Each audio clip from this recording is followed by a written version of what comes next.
for the fiscal year 2026-2027. Now, the finance minister gave a good showing of herself during these debates. And in closing, she did something that I believe to be very astute. And I want to play from the folder, from the story, Favor Closing Debate Studio. I want to play the first clip and the second clip from the finance minister, who in closing responded to her opposite number on what he would do differently. That is Julian Robinson, because he provided alternative methods to fund the current budgetary needs outside of raising new taxes, is the case he made. And I want you to listen to Favor Williams. And I think it necessary to highlight this morning, because in the immediate aftermath of Julian Robinson's presentation, many analysts said he gave a good showing of himself, including myself. I believe he delivered a reasonably well thought out budget presentation, and he offered alternatives, which is good.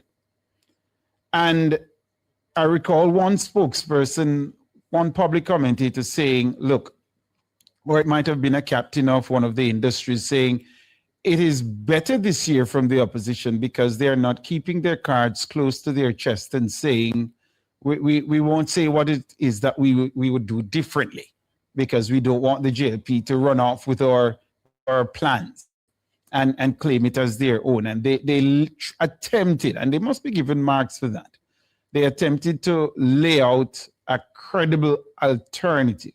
And many people thought that what Julian Robinson placed on the table was credible until the finance minister closed the budget. And basically, in her, let me call it her usual style of not really being very flamboyant, she picked apart Julian Robinson's suggestion.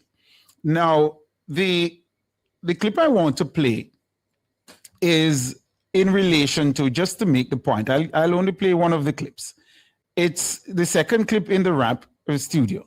And it says, while agreeing that added revenue from tax compliance is always welcome, Minister Williams says an e-invoicing initiative as proposed by Robinson is already being pursued. But she notes that implementing such a system will take years, a point that not too many people contemplated after Julian Robinson's presentation. According to Minister Williams, this would mean no $8 billion in revenue for the government in the short term. A very crucial point there by the finance minister that put to the sword what Julian Robinson placed on the table. Let's have a listen of what she said. So we would be looking at fiscal year 2028-29 to begin to see a working e-invoicing system in Jamaica. Contrary to what the opposition spokesman on finance would have us believe, there are no revenues to be earned from e-invoicing that the opposition spokesman on finance could credibly include in the budget for this upcoming fiscal year. Or even the next fiscal year. Madam Speaker, it not gonna work. A very crucial point there by the finance minister, because what her opposite number was supposed to present is an alternative to funding this present budget, the budget before us. And she's saying, though the idea is good and we're already pursuing it, you can't get the 8.6 billion, I think it was, the over 8 billion, or the 8 billion in revenue in the short term, in this present fiscal year that is upcoming, that is to begin on April 1. And it was an astute observation from the country's finance minister. Now, Favor Williams is attempting to fill very big shoes left vacant by Dr. Nigel Clark, a man who has been heralded by many as arguably the greatest finance minister in the history of the country. But in closing the budget, the finance minister, with what I would describe as consummate ease, she made light work of a point many analysts missed in the immediate aftermath of Julian Robinson offering his contribution to the budget debate. While accepting it is a great idea that is already being pursued, she said, look, it cannot work right now, which leaves the opposition with a huge gap of billions of dollars in what they've presented. And if you are questioning whether or not now the alternative that has been provided is credible, you must come down on the side that it can't be seen as credible because you can't immediately get those funds that are needed. So they would be left with a gap of billions of dollars. And the finance minister is very astute, and she's unassuming, not necessarily blessed with the gift of gab, but we have a bright person presiding over the country's coffers, and that should give us some confidence. The finance minister has demonstrated that she knows about her brief, her portfolio, because the ease with which she took apart what the opposition spokesman on finance placed on the table should be commended. Yes, she has perhaps demonstrated in this installation of the country's budget presentations that she's perhaps ahead of her contemporaries. Now, the other issue I want to there are a couple of other things I want to mention as we await the phone calls. I want to talk about the People's National Party and its Hurricane Melissa Fund. Now, the PNP decided it was going to launch a collection drive of its own, and it has yet to tell the public how much it has collected and what it has done with those funds. Now, the PNP announced the launch of their own relief website on November 3, 2025. They did not say when they would release the information regarding the amount collected, but they did commit to it, I gather, when they were questioned at a media conference about it. I think a question from a nationwide reporter as well. We attempted to get a response from the PNP yesterday as to when the information would be made public. I asked the producer to find out for us, and we haven't gotten any closer to the information. The People's National Party and the fact that it has yet to tell the public how much it has collected to help members of the public is absolutely unacceptable. They launched this website on November 3, 2025. And they have not come public to say how much they've collected and what they've done with it, how they've distributed it. The opposition, People's National Party, being the de facto government in waiting, can't operate like this. It is unacceptable, especially for a political organization that is asking the people of Jamaica to entrust it with the stewardship of state resources. If you aren't faithful in little, then how can you be trusted to be faithful with much? The fact that the People's National Party has not come to the public as yet to say, we have collected X amount and this is what we've done. These are the people we've helped. Absolutely unacceptable. Yes, and more people should be calling on the People's National Party to declare this information. The first call online this morning. Morning, brother Tyrone. Good morning, sir. How are you? Me hear you, brethren. Me hear you, me there. All things. We give thanks. I try and grow bangle, you know? Yes, I have to do that. Brother Tyrone, I just called to talk about two fast things. Quick. I hear, you see, this is why we love Nationwide, you know, because you guys, you learn to read the room. Because this morning I was going to call to ask you, how long should we wait on the People's National Party at 89 Old Road to come to the country and tell us about that Melissa Recovery Fund that they set up? And tell us what them do with it, my brother, now, how much they collect. They try everything to divert from the main thing where the country wants to hear about. To the point, I hear Edda Miller in Western Hanover there talking about none of the people didn't get any benefit as yet for the people. Miss Lady Perkins should be able to come and tell the country only what the PNP have delivered to the people. It's not look good in a better Tyrone. And one of the things that I noticed, Tyrone, that whenever time the Jamaica Labour Party have done anything wrong, they have held to a higher standard. You agree with me, brother Tyrone? I don't know that I agree with you. I don't know that I do. What I do know is how we don't need to conflate the issues. Yes. We are dealing with the People's National Party now, and they're collecting up funds to help the victims of the hurricane. Yeah, we don't need to drag the Jamaica Labour Party into this. No. Right. So let's focus on the matter at hand. The PNP has collected funds. They should tell the country how much they collected and what they did with it. Simple. Agree. Next thing, I hear you, and I hear you calling upon the citizens. Where when you look and see some video like what you played this morning with police and stuff. But better Tyrone, let me tell you something. I don't know better Tyrone. It's real, you know. You think it's easy for a citizen? The police talking to a citizen in a decent way, and a citizen spit on a police officer, tear up in uniform and say anything or anything? You better Tyrone? If a citizen becomes violent... I disagree with you this morning on that point. No, do you disagree with beating a citizen who is on the ground, on his back? You disagree with that? So hold on, folks. Let's be clear here. You support the police kicking and beating a civilian who is on the ground on his back. You support that? Tyrone? Yes or no, man? I don't want you to dodge or dance or evade. Yes or no?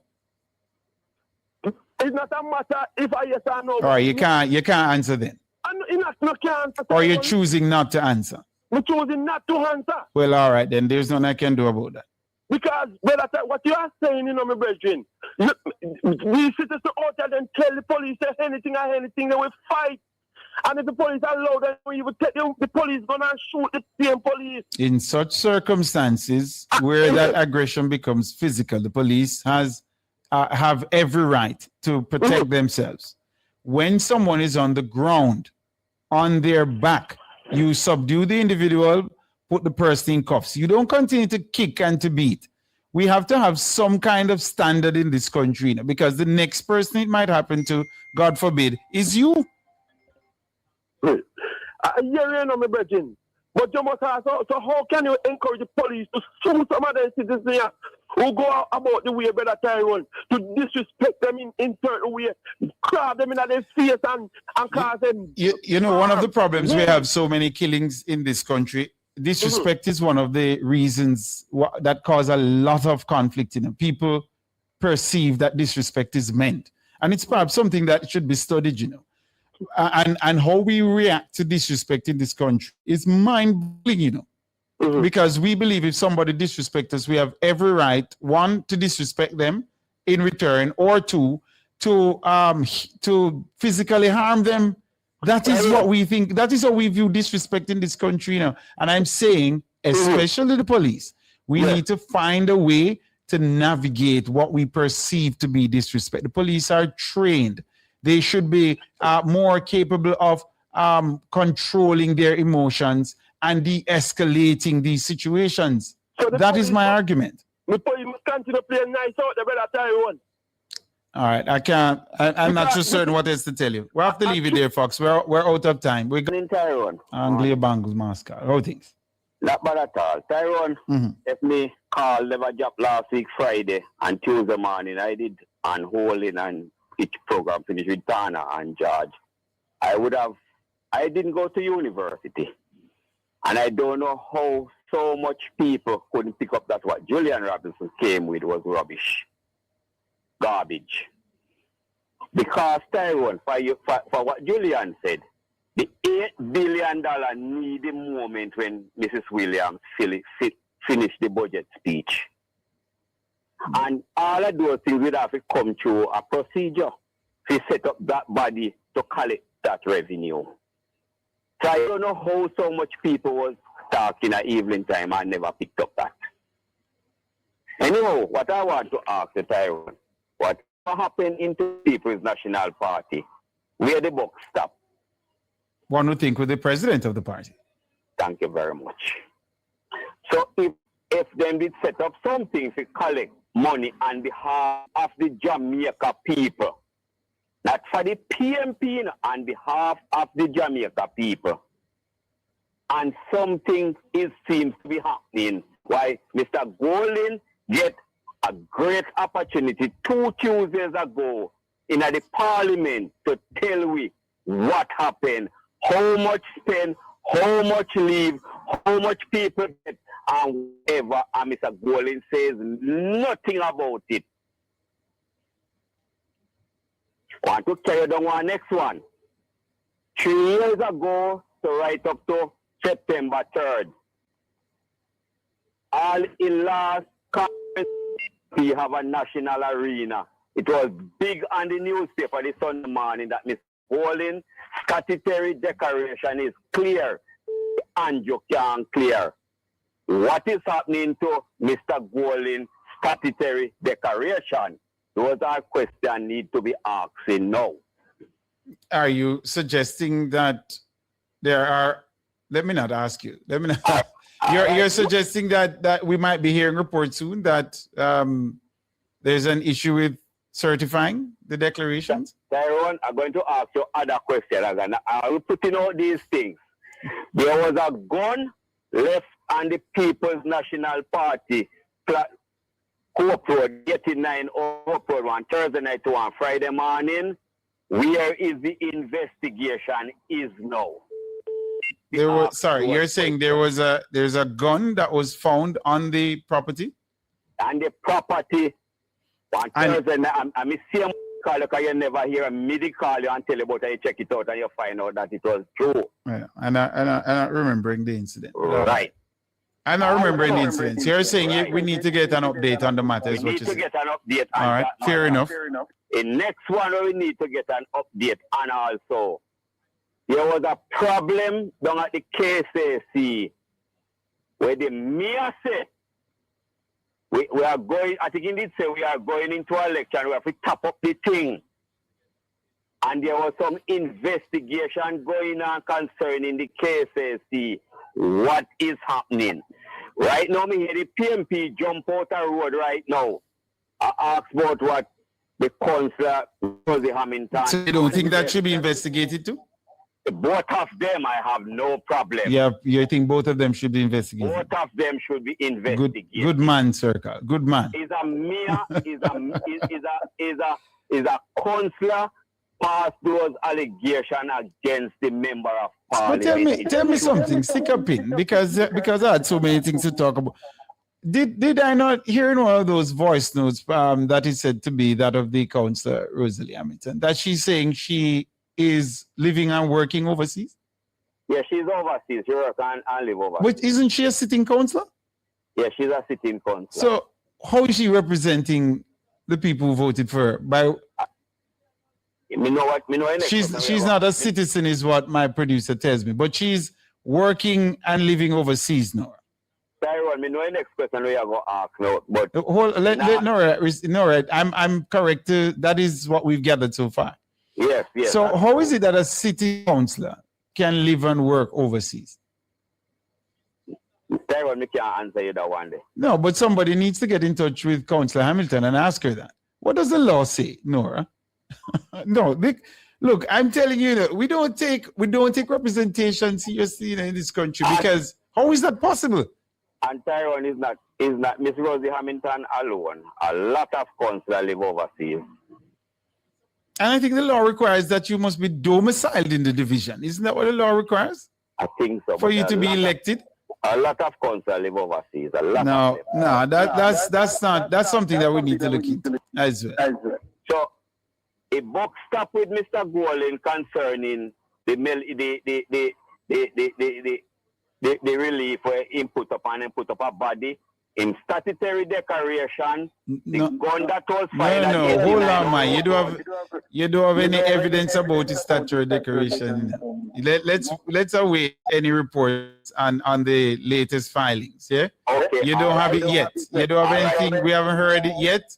Right. I gather there are whispers, but let's wait for the let's wait for the report. And Tyrone, when you hear me, you know, so me know where whisper come from. So you know that. I figure you're a man with your ears to the ground, but I'm happy to hear you say that the issue involving Rosalie Hamilton and the member of parliament for Central Kingdom, that it should be investigated as well. So we have on record that you are saying that, and I'm happy to hear that. A serious allegation, Miss Rosie Hamilton passed against the member of parliament, and if anything like her, me put out my head out there too. If anything like that is true, then the minister and our MP, Mr. Minister, is a state minister, must step aside. If anything like what Rosie Look here, Hamilton, any day you can swing by Nationwide or by Malta. You hear, sir? right. So let me make you know. Any day you can swing by Nationwide or owe you to Malta. You hear me? You hear me, Carl?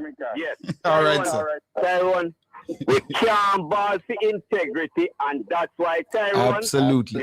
Tyrone, I left you with this year as we let you know, Tyrone. Dig little bit deeper before 1 o'clock concerning Mr. Golin statutory decoration. I've heard the same whispers you've heard, but I can't confirm anything. So we are waiting from the official sources. All right, Mascar. Look, we need to give Mascar a medal because not too many people will come on air and say what Carl just said, holding to account his own party. Yes, and big up to Carl for that. Absolutely, big up to Carl for that. Who else do we have on the line?